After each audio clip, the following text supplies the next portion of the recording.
I've used the phrase energy follows attention, and almost a little bit more closely tied than that, because it kind of feels like maybe our attention goes somewhere and then our energy follows. But it's a little bit more chicken and the egg, like if someone goes speeding through the room and that energetic person goes running by, our attention follows that energy, right? So, or there's like a really loud, explosive, like very energetic noise, our attention goes there, right? So our attention follows energy. That's what we learned from our direct experience. But also energy follows attention. If we concentrate on something, we're gathering energy into that. If we have a tremendous sense of will that we gather on a goal, and we really give ourselves to that goal, then our consciousness is being mapped to that very thing, and we're really mapping that outcome and helping forward it into actuality, into lived direct experience. If we, for example, we see this all the time, right? Like let's say we take a hypochondriac, for example, like they're, God love them. I've had this, when I studied acupuncture in acupuncture school, I thought I had every disease that we studied. But there's a tendency when something's in foreground in your consciousness all the time that it becomes more of a reality. And so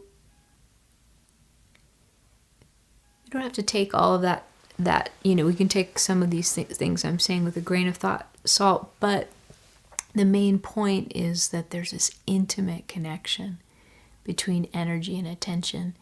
And we could almost say that attention itself is like very gathered energy. And we're gathering, this sense of aware space into focusing it through the lens or the light of our attention. And what we see is that things thrive with attention, right? Everyone loves to get attention, usually. Sometimes not.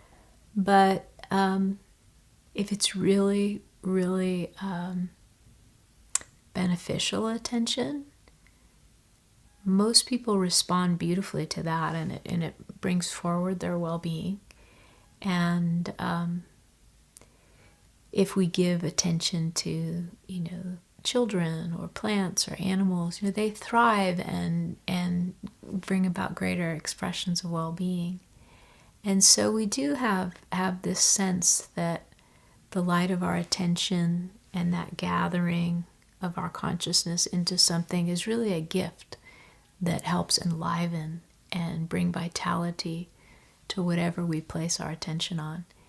And it can be very focused, or it can be very open, and people can feel it. Let's say if you're listening in a very open, receptive way, it's like that whole field of the environment and the space between the two of you or the room, it takes on that perfume of our consciousness. Instead of our consciousness being super focused, it's in the whole atmosphere. But often there's a combination. There's a sense of pointed focus and open, general, receptive listening. And so our consciousness can kind of function in a very, you could say balanced or very interrelated kind of way, outside, inside, expansive, gathered, and both can be true simultaneously. So, when I said I wanted to focus on the zooming in of attention, mainly what I really want to say is that we can hold something in our being very intimately while also being very open and receptive.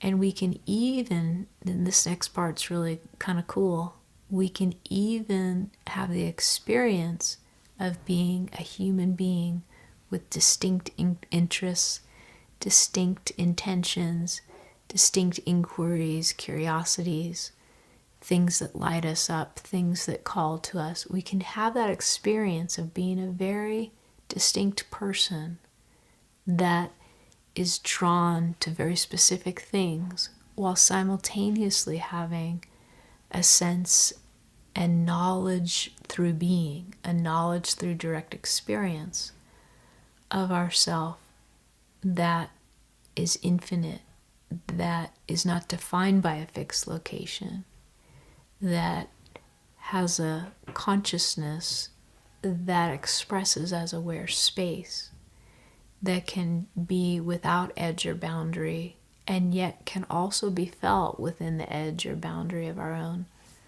local body, our own specific form, our own specific mind.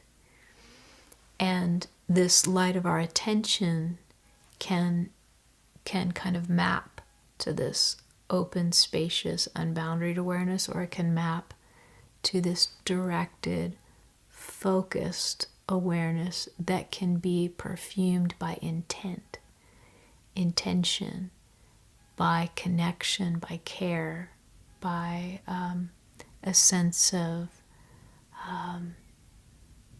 true interest.